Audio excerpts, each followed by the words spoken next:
gye buvuddeko abalunzi mu bitundu by'eggwanga eby'enjawulo baalaajana oluvannyuma lw'okubalukawo kw'ekirwadde kya kalusu mu nte kw'ossa n'embuzi. Kino kyawaliriza gavumenti okussa envumbo ku kutambuza ebisolo kw'ossa n'okutunda ennyama wamu n'amata mu bitundu bino. Kati gavumenti ng'eyita mu kitongole ekinoonyereza ku by'obulimi n'obulunzi ki National Agricultural Research Organization eriko enteekateeka gy'atandikawo ey'okukola eddagala erirwanyisa ekirwadde kya kalusu mu bisolo. Batulambuza ekkolero lino erisangibwa e Namulonge mu disitulikiti y'e Wakiso. Okusinziira ku bakungu mu kitongole kino, Essira lisinze kuteekebwa ku ndwadde ezireetebwa enkwa.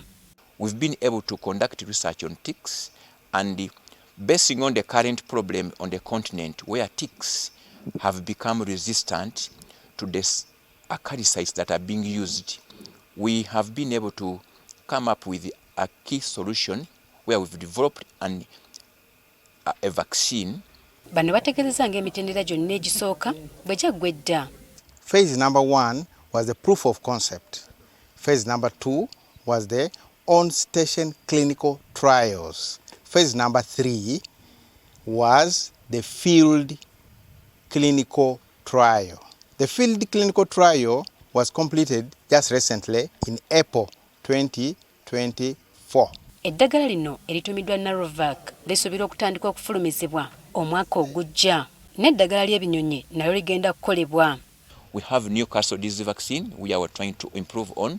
We also have focus on Gumboro, and we are also looking at improving on the current East Coast fever vaccine that has been used in the region. Dr. Moses Dikusooka nga yakuliddemu okunoonyereza kuno ategeezezza ng'eddagala lino bwe ligenda okuyambako mu kukendeeza eddagala erikolerere erisusse ku katale.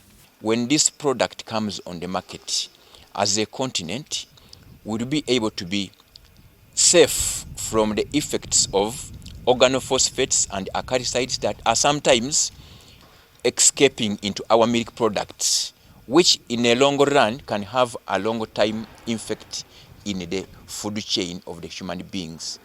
Kati ekisigadde kwe kulaba nga NARO ekkirizibwa okufulumya eddagala lino mu bungi litandika okusaasaanyizibwa mu ggwanga. We are moving to the next stage of commercial production. And the commercial production, for us to be able to produce commercially, we must install high quality equipment. Doza ziwera ddala obukadde 2 ze zisuubirwa okufulumizibwa buli mwaka.